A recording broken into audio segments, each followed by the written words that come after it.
France will advance efforts by the group of 20 richest nations to avert a currency war.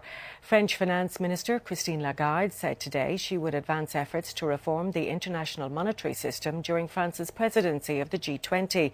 The group met last weekend in South Korea amid talk of an international currency war. Well, to discuss this, we're joined now by Peter Brown, Managing Director of the Irish Institute of Financial Trading.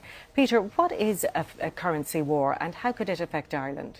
Well, what's going on here is the method that countries are using to try and reinflate their economies, particularly in the United States, where they're involved in quantitative easing.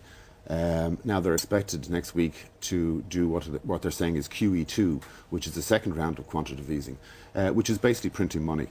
And what tends to happen then is it deflates your currency.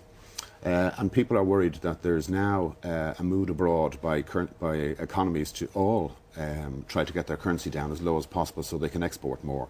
And this is what the currency war is about. Mm-hmm. Now, the UK economic figures that we've just seen, they're better than we had expected.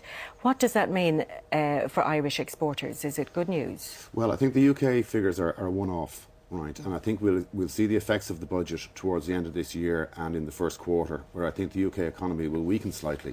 The UK also are involved in quantitative easing, so in the short term we could see that sterling weakens. But I think that further out, I'd be quite positive about the UK economy, that sterling towards the second quarter of next year will start to appreciate.